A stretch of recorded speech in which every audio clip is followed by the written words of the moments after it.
Olá, eu sou o professor Rodrigo Belmonte e a gente está no lacconcursos.com.br. Vamos conversar mais um pouco sobre contratos administrativos, aula número 3. A gente vai dar continuidade à nossa aula, passando por aspectos constitucionais, jurídicos, jurisprudenciais de contratos administrativos, segundo a Lei 8666. Vamos lá? A gente já analisou o seguinte: disposições preliminares sobre contratos e formalização de contratos. A aula de hoje vai falar justamente da alteração dos contratos, a possibilidade jurídica de alterar contratos. Artigo que você não pode esquecer o número da Lei 8666 de 93, é o artigo 65. O 65 fala das informações mais importantes sobre alterações de contratos e você tem que saber muito bem porque elas caem em prova, tá? Coisa simples, não tem nada demais. Vamos lá? As alterações contratuais podem decorrer de cláusulas exorbitantes, tais como a possibilidade de alteração unilateral. O que são cláusulas exorbitantes? Esse termo aqui, ó, exorbitante, ele traduz exatamente a ideia de que é algo excepcional, de que é algo que passa dos limites, algo que exorbita o comum, né? Lembra quando eu falei na aula passada sobre o regime jurídico dos contratos administrativos? Eles são sujeitos ao regime jurídico de direito público e esse regime jurídico de direito público contratual é baseado na Lei 8666 de 93, que é a Lei de Licitação, a Lei Geral de Licitações. Os contratos administrativos eles foram feitos de tal forma, criados e autorizados a serem confeccionados para atender interesses da administração e, de certa forma, favorecer a administração. Essa situação, esse perfil de contrato, autoriza o emprego de cláusulas exorbitantes. Dentre elas, por exemplo, a alteração unilateral do contrato. Eu não quero nem saber do particular com quem eu estou contratando. Eu vou alterar o contrato unilateralmente porque eu sou administração pública e a lei me permite fazer isso.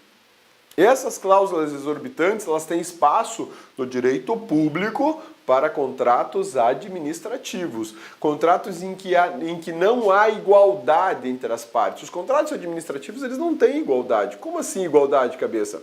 A administração está numa posição hierarquicamente superior à do contratado, nos contratos administrativos. É diferente de você, meu amigão, quando contratou os serviços do LAC, você e o LAC estão no mesmo pé de igualdade. Você e o LAC estão na mesma situação jurídica, na mesma posição jurídica. Então o LAC não está numa posição superior e você inferior, ou vice-versa. Você numa posição superior e o LAC na posição inferior. Por quê? Porque são dois particulares exercendo o direito de contratar e tudo baseado na isonomia. Para isso, existem regras no Código Civil e também regras no Código de Defesa do Consumidor, protegendo você, meu amigão, e o LAC. Agora, nos contratos administrativos, essa igualdade não existe, não há uma paridade. A administração fica em situação privilegiada, digamos assim, uma situação mais confortável, digamos assim. É justamente esse o ponto que se chama cláusula exorbitante. Existem cláusulas que geram direitos absurdos para a administração, como, por exemplo, além da alteração unilateral, outro exemplo, a administração pode ficar sem te pagar 90 dias e você não pode parar a obra, não pode parar o serviço. Pensou você bancar por 90 dias uma obra ou um serviço público? Isso é muito complicado. A administração tem esse poder e você não pode reclamar. Percebeu o tamanho da bronca? Então, cláusulas exorbitantes são comuns, são aceitáveis, são legais e são corretas dentro dos contratos administrativos. As cláusulas exorbitantes são admissíveis em contratos administrativos. Por quê? Porque a gente está trabalhando com a ideia de supremacia do interesse público sobre o privado. Elas colocam o Estado em posição de superioridade em relação ao particular. É exatamente aquilo que a gente acabou de conversar, né? O princípio da supremacia do interesse público autoriza a administração a inserir cláusulas exorbitantes nos contratos administrativos. Perceba que eu estou frisando o tempo todo contratos administrativos. Por que isso? Por uma razão muitíssimo simples, porque a administração, além de pactuar contratos administrativos, ela também pactua contratos comuns. Como assim, cabeça? Vou te dar um exemplo. Locação de imóveis. A administração tem um imóvel e ela quer alugar esse imóvel para oferir renda. É perfeitamente possível, aceitável e correto. Isso não tem ilegalidade nenhuma. Ela pode fazer locação dos seus próprios imóveis, até para levantar recurso, captar mais recurso. Esse contrato de locação, o imóvel é da administração, ela vai locar para um particular, esse contrato de locação ele é um contrato privado, ele não é um contrato administrativo. Ele é um contrato sujeito às regras do direito civil e da lei de locação. Isso é assim. A administração, nesse momento, está em pé de igualdade com o particular.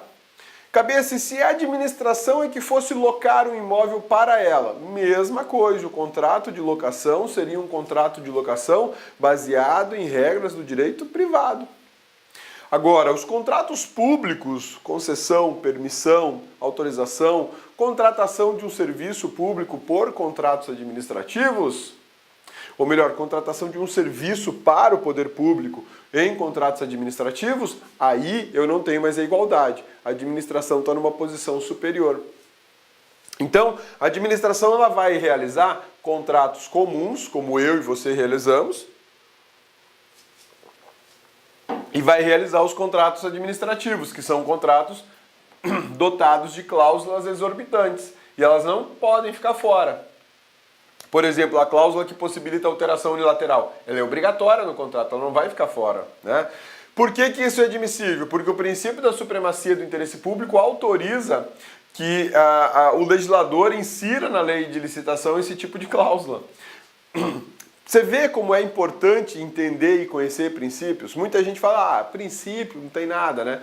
O legislador, quando ele foi elaborar a norma, ele teve que entender que o princípio da supremacia do interesse público está dizendo o seguinte para ele: pode criar cláusulas exorbitantes previstas na lei de licitação, porque essas cláusulas serão empregadas em contratos administrativos no futuro.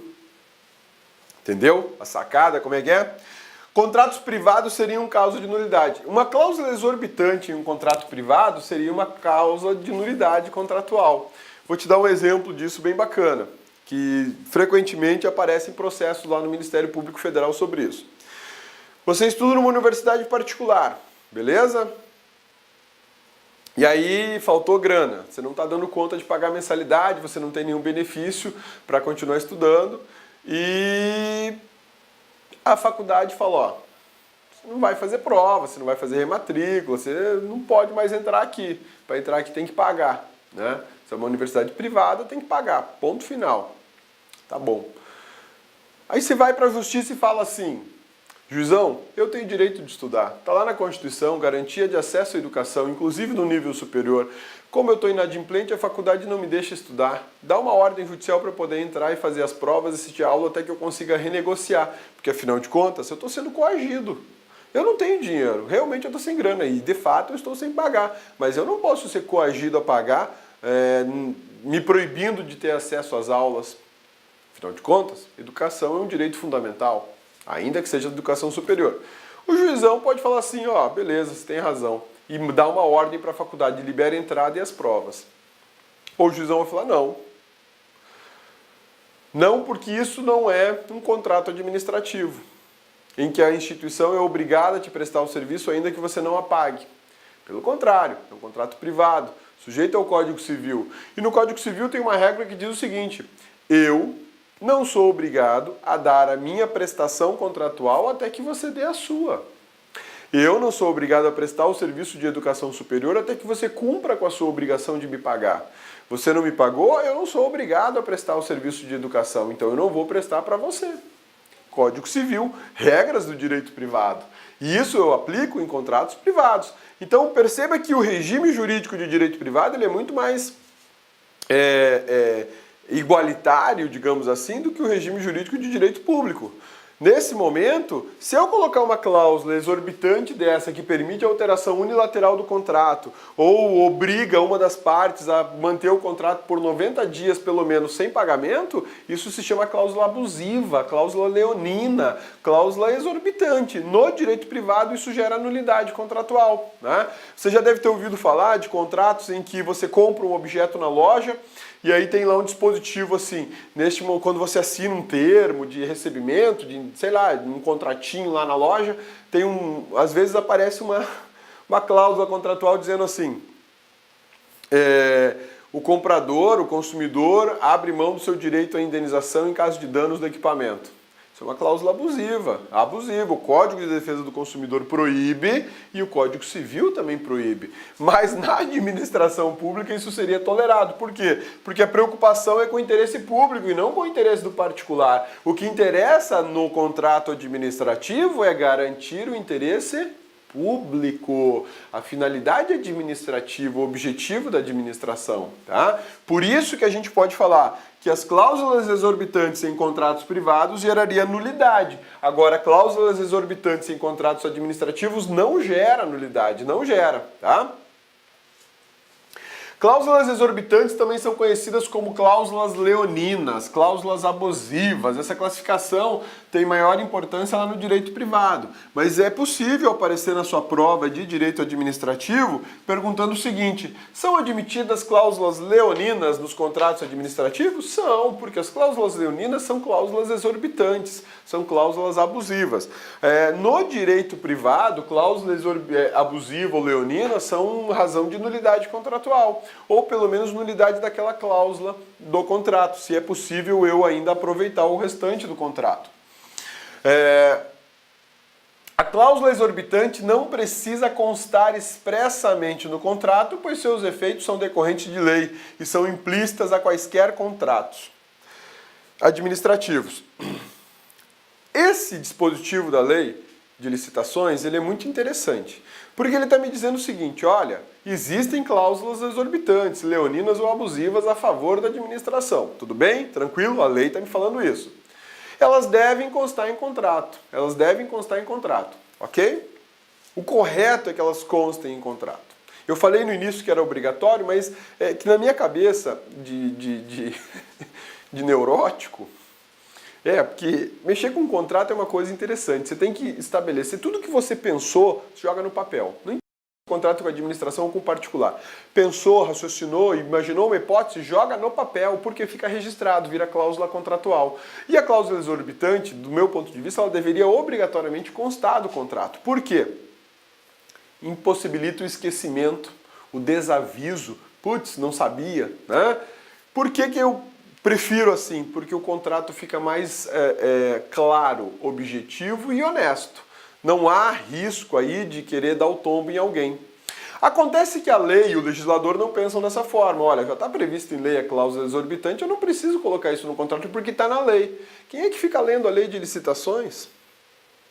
Além dos perturbados aqui que dão aula e quem trabalha na administração, ninguém lê, né? A não ser esses dois grupos, essas duas classes de perturbados aí, né?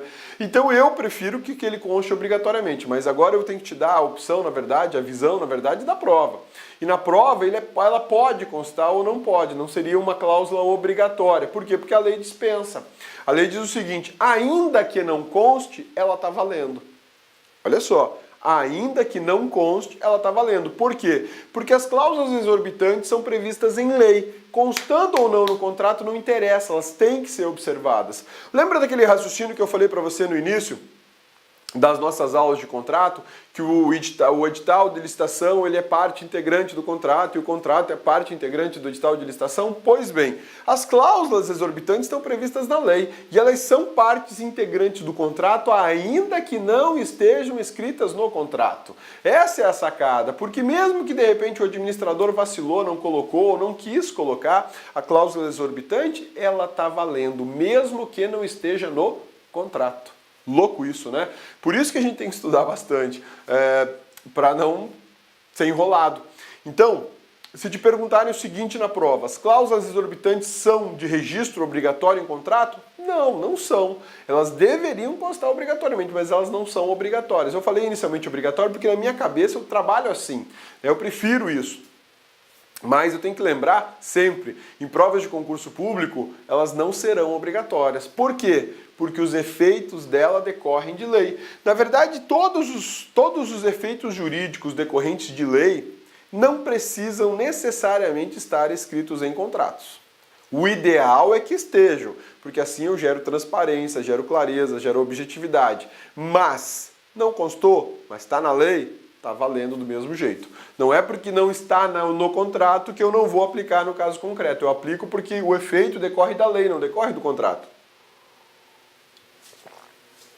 A alteração unilateral do contrato é uma cláusula exorbitante, prerrogativa de alterar o contrato independente do interesse do contratado. O particular, quando contrata e quer mudar o contrato, ele tem que chamar outra parte e falar assim, olha, vamos mudar esse contrato, eu tinha contratado com você pintar essa parede de branco e agora eu mudei, eu quero que ela tenha revestimento de, sei lá, de cerâmica, não vou pintar, quero passar um azulejo aqui, né? Um revestimento de cerâmica, vamos mudar o contrato aí, vem cá. Não, eu não quero porque pelo mesmo preço vai ser mais oneroso para mim, né? Pintar é mais barato do que eu colocar o revestimento cerâmico, eu tenho que fazer massa, tem que nivelar, bababá, essa coisa toda. Aí o contratante falou, não, mas tudo bem, vamos alterar o preço também, é justo que você receba a mais por um trabalho mais dificultoso. Ah, não, então tá bom, então vamos fazer. Percebeu? É uma negociação, né? É uma negociação. Agora é com a administração. Aí, troca a parede aqui. Não vou pintar mais, vou colocar o revestimento. Pô, mas aí se me quebra, eu fiz o contrato para pintar, e agora você quer que eu coloque revestimento, tudo bem, eu faço alteração contratual, mas você tem que fazer. Percebeu a diferença? Não pode haver a recusa. Não vai haver a recusa, não. Eu vou pagar a diferença para você no valor lá da tabela SINAP. O que é a tabela SINAP? É uma tabelinha que paga por obras de engenharia os valores... pintura, tem um valor X já lá que tem que ser pago. Enfim, é interessante, bem interessante a tabelinha SINAP. Mas o contratado não pode dizer, não, eu não vou trocar eu não vou deixar de pintar, eu contratei para pintar. Eu não vou pôr o revestimento de cerâmica agora. Não, você vai pôr, porque você está trabalhando para administração. Eu vou te pagar a diferença, mas você vai pôr. Você não opina no contrato, você executa o contrato. Percebeu a diferença? A administração pode fazer isso, independente da outra parte gostar ou não. Ah, mas eu não quero. Você não quer? Rescisão do contrato. E aí você, contratado, deu justa causa para a rescisão do contrato. Você tem culpa do contrato ser rescindido. Percebeu como funciona a lógica contratual administrativa? Por que isso? É para proteção do interesse público. Você tinha que me entregar 1000 canetinhas dessa em 15 dias. Olha, agora você vai ter que me entregar 1000 em 5. 5 dias, eu quero em 5 dias eu quero as canetinhas. Eu mudei o prazo de entrega. Pô, mas eu não tenho, se vira. Eu mudei o prazo de entrega, eu quero as canetinhas porque eu preciso atender o interesse público. Isso parece abusivo, né? Mas não é. Por quê? Porque a preocupação é com o interesse público. Eu precisava de 1000 canetinhas daqui 15 dias, mas a demanda aumentou e eu preciso em 5. Beleza? Sussa, tranquilos? A possibilidade de alteração unilateral não tem aplicação para empresas públicas, sociedades de economia mista, isso por disposição da Lei 13.303. Olha o que fala o artigo 72 da Lei 13.303 de 2016. Os contratos regidos por esta lei somente poderão ser alterados de acordo com as partes, vedado e ajuste que resulte em violação da obrigação de licitar. Galera, meu amigão, bonitona, o Estatuto das Estatais, que entrou em vigor em 2016, ele trouxe muita coisa diferente sobre empresas públicas e sociedades de economia mista. Se você não leu ou não assistiu às nossas aulas sobre isso, corre atrás. Tá? Tem na internet diversos textos sobre isso. No site do Cabeça tem lá falando um pouquinho sobre as empresas públicas e sociedades de economia mista, segundo a Lei 13.303, tá bom? Vai lá e dá uma olhadinha se você não viu ainda.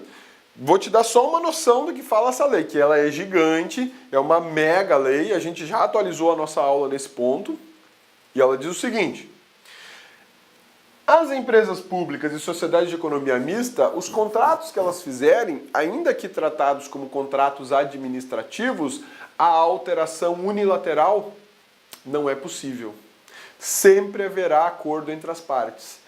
Isso muda de forma vigorosa e radical o posicionamento da lei, ou, aliás, a determinação da lei 8666 sobre os contratos administrativos de empresas públicas e sociedades de economia mista. As empresas públicas e sociedades de economia mista realizavam contratos administrativos em que se permitia alteração unilateral porque baseados na lei de licitações.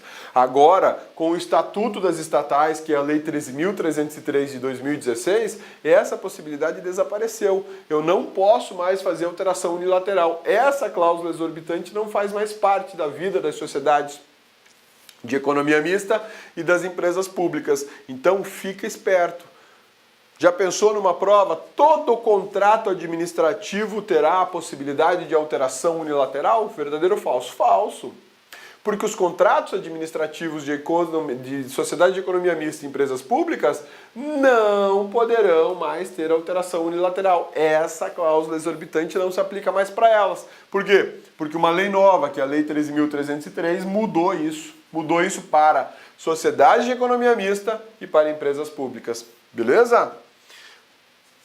Unilateralmente, não é possível alterar a natureza do objeto, mas possível a sua quantidade e qualidade. Eu fiz um contrato para prestação de serviço de limpeza. De limpeza predial, tá bom? Manutenção predial, a gente chama de manutenção predial. Então tá bom, eu tenho um contrato de manutenção predial.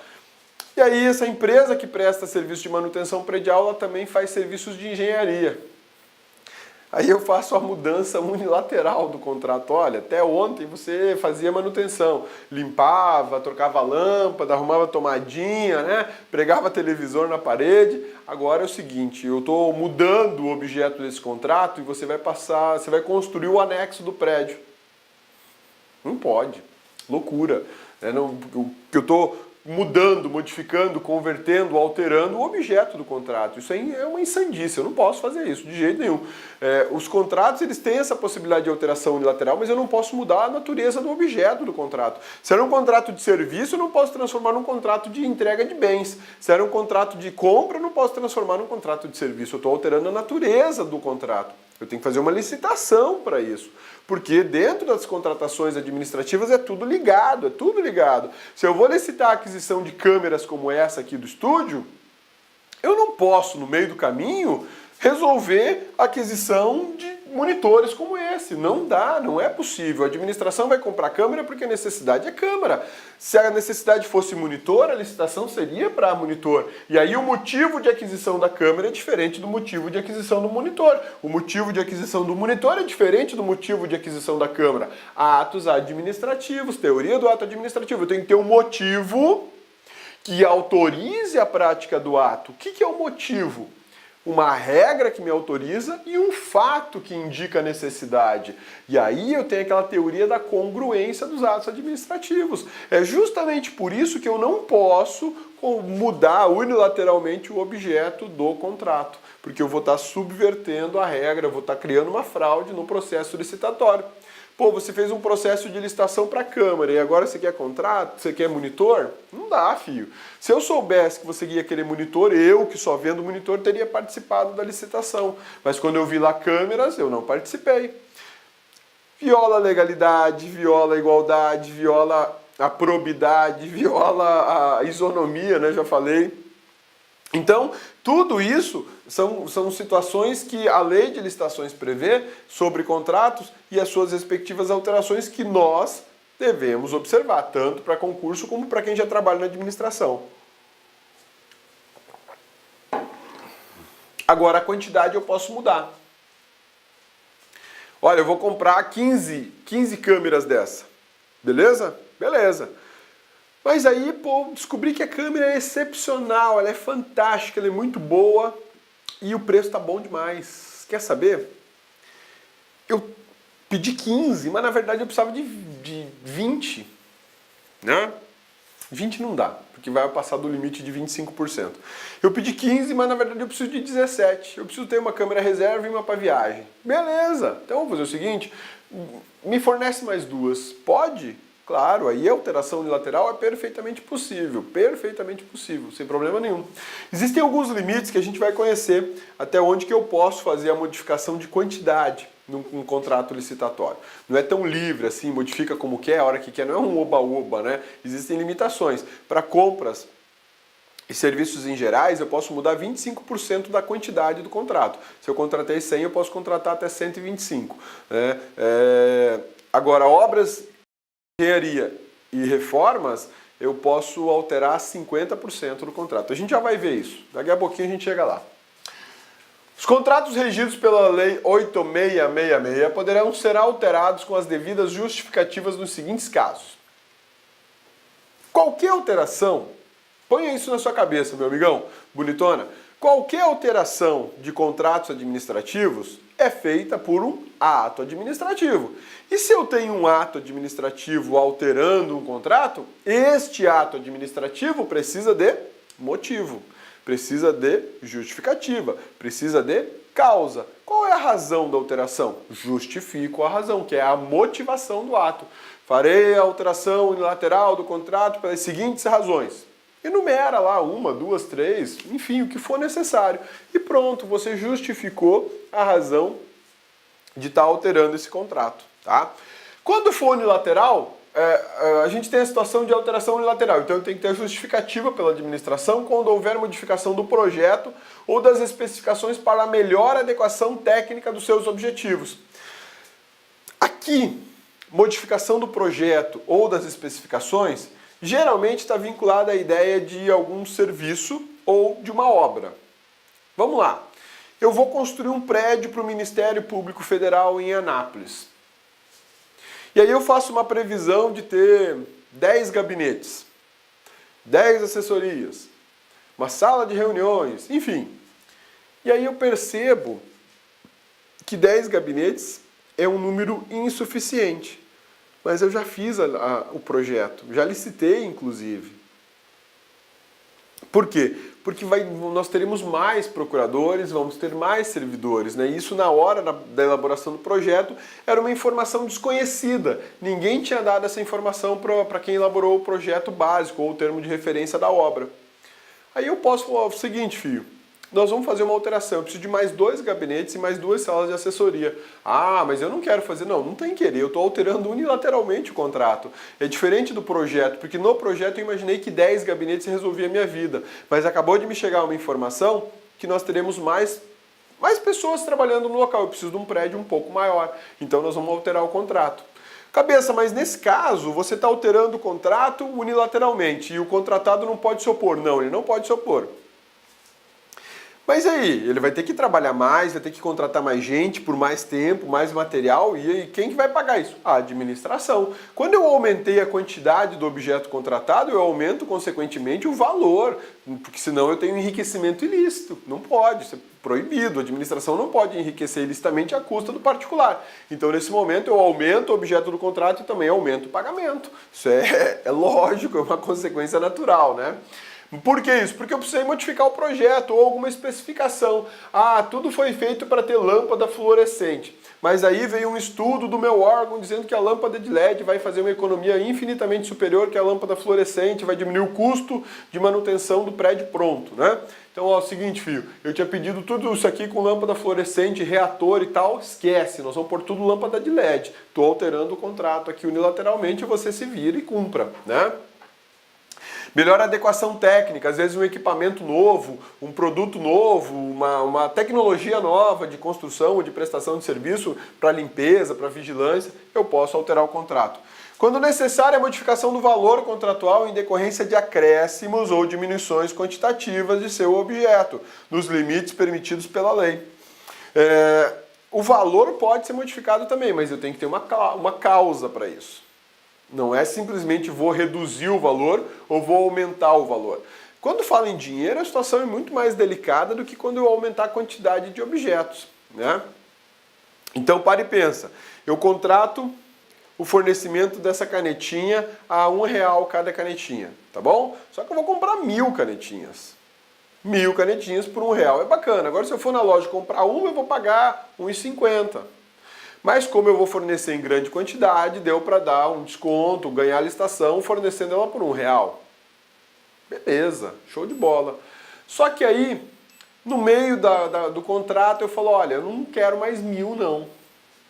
Eu só quero 500 canetinhas. Pô, mas aí você me quebra, porque 500 canetinhas a R$1, eu tomo prejuízo. 1000 canetinhas a R$1 eu não tomo prejuízo. Mas 500 eu tomo, nós precisamos rever o preço. Ela vai custar um pouquinho mais caro. Não vai custar R$1,50, que é o que custa na lojinha, mas vai custar aí, sei lá, R$1,20, R$1,15, né? Por quê? Porque eu trabalho com economia de escala. Então, mesmo quando eu diminuir o preço do contrato, o valor do contrato, talvez eu tenha que aumentar o preço unitário de cada item do contrato. Ou se eu amplio o valor do contrato, o valor global dele, talvez eu possa até reduzir o valor unitário, mas isso vai depender de uma análise contábil de cada caso, tá bom? Essas seriam hipóteses de alteração unilateral. Aí a gente tem as hipóteses de acordo entre as partes, que a alteração é bilateral. Quando conveniente, a substituição de garantia de execução é uma das hipóteses. Olha outra, quando necessária a modificação do regime de execução da obra ou serviço, bem como do modo de fornecimento em face de verificação técnica da inaplicabilidade dos termos contratuais. Quando necessária a modificação da forma de pagamento por imposição de circunstâncias supervenientes, mantido o valor inicial atualizado e vedada a antecipação do pagamento com relação ao cronograma financeiro fixado, sem correspondente contraprestação. Um dos grandes problemas da administração está aqui, ó, pagamento antecipado. Eu não sei o que passa na cabeça de alguns gestores que pagam antes da obra ficar pronta. Isso aqui é o miolo do filé mignon para o Tribunal de Contas. O Tribunal de Contas desce a pancada na galera que faz o pagamento antecipado. Ainda mais com alteração contratual de forma indevida. Ah, nós vamos fazer uma antecipação aqui. Não, mas filho, pagar antes de ter o recebimento do bem é loucura, é pedir para se dar muito mal, né? Não vou falar a palavra, mas é isso aí que você pensou, tá bom? Permite-se ainda a alteração unilateral para quê? Para restabelecer a relação que as partes pactuaram inicialmente entre os encargos do contratante e a retribuição da administração para a justa remuneração da obra, serviço ou fornecimento. Aqui é uma situação seguinte, quando eu estabeleço a primeira contratação, eu faço a contratação lá do particular, existe um contexto financeiro e econômico que influenciou a quantidade de coisas que eu estou contratando e o valor.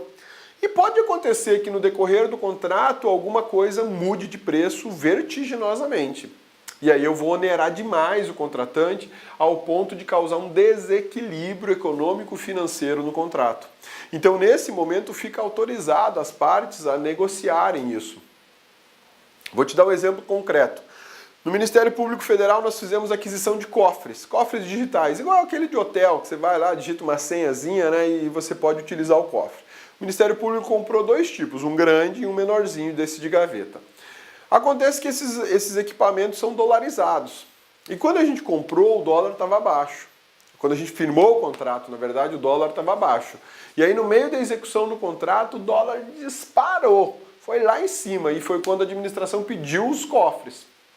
O fabricante falou, olha, eu sei que eu tenho contrato com vocês, eu sei que eu tenho um preço para cumprir, mas é o seguinte, quando a gente cumpriu esse contrato, fechou esse contrato, o dólar estava 3,20, agora está 4,50, filho, eu não posso fazer isso, eu vou tomar um prejuízo do tamanho do mundo, não tem como, porque os insumos desse equipamento são todos importados, né? Parte desse equipamento eu importo, eu estou pagando muito caro por isso. Aí nós somos obrigados a fazer uma análise contábil dessa situação e verificamos que tinha sim que fazer uma alteração. E aí, para restabelecer o equilíbrio econômico do contrato, foi analisado um valor a mais, não exatamente o que ele queria, ele queria um valor bem a mais no contrato. Nós fizemos a análise e falamos, não, esse valor não. Pela evolução financeira do dólar e pelos insumos que você utiliza, o impacto financeiro no preço final é de tantos % a mais. Isso nós vamos te dar. Fora isso não dá, ele não quis, então tá bom, tchau e benção, vem cá o próximo, você fornece. Aí o cara veio meio assim, preocupado, mas ele aceitou o valor corrigido, né? Mas isso é o quê? Acerto entre as partes. Porque senão eu comprometo o equilíbrio econômico do contrato e aí a pessoa fica sem contratar, pode quebrar, ou a administração fica sem produto ou serviço. Ó, tá aqui, ó. É permitido justamente fazer essa alteração de valores para a manutenção do equilíbrio econômico-financeiro do contrato. E quando é que isso pode acontecer? A manutenção do equilíbrio econômico-financeiro do contrato? Por fatos imprevisíveis, ou fatos previsíveis, porém de consequências incalculáveis, ou ainda no retardo ou impedimento na execução do ajustado, ou caso de força maior, caso fortuito, ou fato do príncipe. Configurada a área econômica extraordinária e extracontratual. Fato do príncipe é o mais pedido em prova, né? Se ele autoriza ou não a alteração dos valores do contrato em razão de uma alteração, em razão de um ato que a administração praticou que onerou todo mundo. O fato do príncipe não onera só o contratado. A administração, sei lá, muda uma forma de tributação que gera prejuízo para todo mundo, inclusive o cara que contratou. Aí eu tenho que, vamos rever o contrato. Houve aqui uma alha econômica, uma alteração econômica. O meu custo aumentou porque você, administração, resolveu tributar, sei lá, 150% a mais um determinado produto que eu comercializo. Então não tem como, a gente não... Pô, cabeça, mas tem tributação de 150? Pô, tem tributação de muito mais. Vai comprar um aparelhinho da Apple. Vai lá comprar para você ver, depois você pega o valor dele e o valor da tributação. O valor da tributação é superior ao valor do equipamento. Se o equipamento custar R$100, a tributação custa os outros 120. Você pagou R$250 no aparelho, só de tributação tinha 120, o aparelho mesmo custa 100. É mais ou menos isso. Produtos de informática importados, a gente passa mais ou menos por essa situação. Então, se eu tenho essas situações, por exemplo, um fato imprevisível, pô, quem é que ia me dizer que a barragem de Mariana ia estourar? Ela foi construída para não estourar, né? O projeto foi feito para não estourar, mas enfim. Ah, mas é imprevisível. Tudo bem, aconteceu. O fato é imprevisível, mas aconteceu. O projeto tinha uma falha ou a manutenção, sei lá, aconteceu alguma coisa e estourou a barragem. Então agora eu vou ter uma situação que eu vou poder restabelecer o equilíbrio econômico. Ou previsível, porém de consequências incalculáveis. Ah, não, é previsível que toda a barragem um dia vai ceder. Isso é tecnicamente comprovado. Agora, o estrago que ela vai fazer, não faço nem ideia. Então essa é a situação, tá? Retardo ou impedimento da execução do ajustado.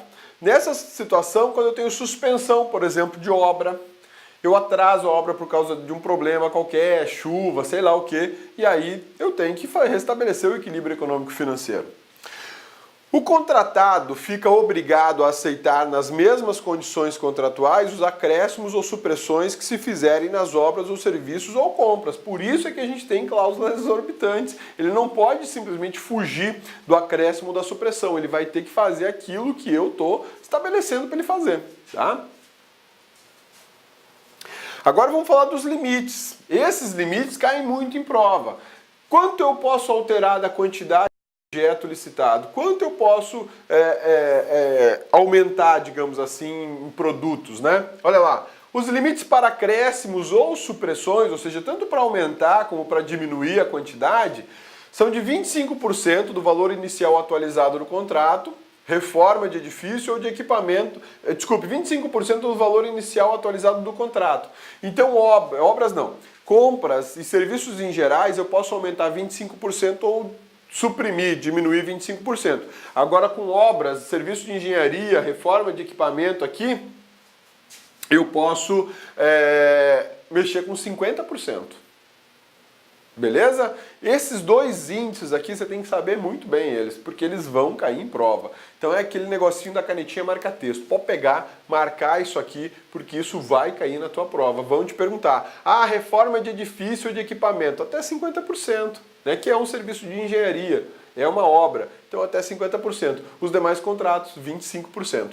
Nenhum acréscimo ou supressão poderá exceder os limites desses aqui, estabelecidos no parágrafo anterior, salvo se as supressões foram resultantes de acordo celebrado entre os contratantes.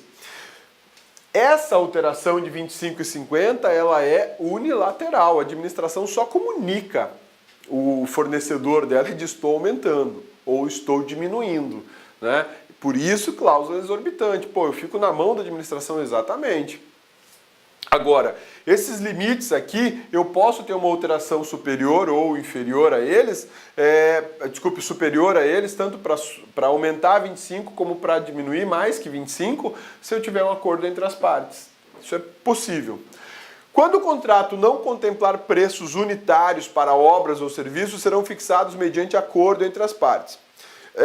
O correto, o probo, o honesto, o preciso é que você estabeleça valor unitário. É loucura você contratar sem valor unitário. Por quê?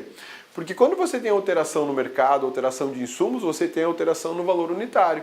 Se você não tem esse valor unitário, como é que você calcula o reajuste? Aí você tem que fazer toda hora um acordo com a parte. E a parte pode manjar mais do preço do que você. Então o correto é que você tenha preços unitários perfeitamente definidos no seu contrato. Se algum dos itens alterar o valor, é só daquele item. Se todos aumentarem o valor, todos vão aumentar, o valor geral do contrato aumenta. Mas muitas vezes eu só tenho um item que está com sobrepreço, está o preço modificado. E aí eu consigo trabalhar concentrado em cima desse. No caso de supressão de obras, bens ou serviços, vai se observar o seguinte: caso o contratado já houver adquirido os materiais e posto no local dos trabalhos, esses deverão ser pagos pela administração pelos custos de aquisição regularmente comprovados. Eu vou fazer um prédio de 1.000 metros quadrados para um órgão público, e aí no meio da execução da obra eu reduzo 100 metros quadrados. Não, tira 100, vamos ter um prédio só de 900 metros quadrados. Pô, mas eu já comprei tijolo, já comprei ferro, já comprei cimento, já comprei areia, já contratei pessoal. Eu vou tomar prejuízo. Tudo bem, isso já está na obra? Já está na obra, tá aqui, ó, comprovado. Então tá bom, isso eu vou te pagar. Tá legal, eu vou te pagar porque não é justo que você assuma esse prejuízo por um planejamento que a administração reduziu, né? É possível ainda indenização por outros danos eventualmente decorrentes da supressão, desde que regularmente comprovados. Havendo alteração unilateral do contrato que aumente os encargos do contrato, a administração restabelecerá por aditamento o equilíbrio econômico-financeiro. Foi aquilo que a gente conversou, né? Se eu aumentei a quantidade de itens que eu quero, eu tenho que pagar por isso, porque senão a administração enriquece ilicitamente e eu gero um desequilíbrio econômico-financeiro do contrato. Belezinha? Sussa, tranquilos? Estamos terminando, vamos lá. Não caracterizam alterações do contrato e podem ser registrados por simples apostila, dispensando a celebração de aditamento. Variação do valor contratual para fazer face ao reajuste de preço previsto no próprio contrato. Atualizações, compensações, penalizações financeiras. Empenho de dotações orçamentárias, suplementares até o limite do valor do contrato. Olha só, as apostilas, elas não são aditivos contratuais. E existe uma regra muito interessante para elas. Quando eu faço uma alteração contratual, é um aditivo contratual, eu tenho que publicar isso. Alterei o contrato tal, nos seguintes itens, tá bom. Agora, quando eu faço a apostila, eu faço uma anotação. O contrato não é alterado, ele é apenas anotado. E aí eu não preciso fazer publicação. Acontece que a apostila é para situações simples como essa, que não vão alterar a natureza do contrato, nem criar ônus para os contratantes. É só uma modificaçãozinha boba lá, uma coisa simples. Às vezes tem uma situação lá onde se lê de tal horário até o horário, tipo, entrega das 8 ao meio-dia. Onde se lê das 8 ao meio-dia, lê-se das 9 ao meio-dia. Não preciso fazer um aditamento contratual, colher assinatura, publicar, isso é muito caro. Então eu faço apenas uma apostila. Olha, onde se lê das 8 às 12, leia-se das 9 às 12. Pronto, acabou, tranquilo. Olha, o local de entrega era na rua tal, entrada pelo portão tal. Agora não, agora você vai fazer na outra rua do lado, pelo outro portão. Apostila, né? Olha, o valor atualizado do objeto tal agora é esse. Pronto, eu apostilei, isso aí facilita, agiliza para a administração, tá? É uma forma de alteração, mas é muito sutil. Pessoal, essa aula foi baseada na Constituição, na Lei de Licitação, na Lei do Estatuto das Estatais, na Lei 10.973, nos livros de Direito Administrativo Descomplicado do professor Marcelo Alexandrino e do professor Matheus Carvalho. Belezinha? Sussa, tranquilos? Meu amigão, quer mais informação de Direito Administrativo de Constitucional? Acesse maisadministrativo.com.br mais.constitucional.com.br ou maisconstitucional.com.br. Siga o Cabeça no Instagram, Rodrigo Abelmonte, ou no Periscope, Rodrigo Abelmonte, ou lá no Facebook, Rodrigo A. Belmonte. Belezinha? Sussa, tranquilos? Vamos para a nossa próxima aula de contratos. Já já a gente se encontra. Forte abraço, bons estudos e até a próxima. Olá, meus amigos. Sou o professor Luiz e estou aqui para fazer um convite muito especial. Você acabou de assistir uma aula demonstrativa aqui do Lá Concurso, uma aula específica para o concurso do TRE Paraná 2017. Nós aqui do Lá Concurso, nós separamos apenas, olha só, 30 aulas do nosso curso. Este curso nós vamos perfazer aí mais de 130 aulas para vocês, ó. Mais de 130 aulas, nós separamos apenas 30 aulas do nosso curso e colocamos como demonstração no YouTube para que você aí avalie a qualidade do nosso curso. O nosso curso completaço do Lá Concurso TRE Paraná 2017 por apenas 10 mensalidades de R$20. É isso mesmo, 10 mensalidades de R$20. Você vai ter um curso completaço com esses professores que você acabou de assistir. Gente, o melhor custo-benefício da internet e espero vocês aqui no LAC. Forte abraço, fique com Deus. Tchau, tchau. Clique LAC.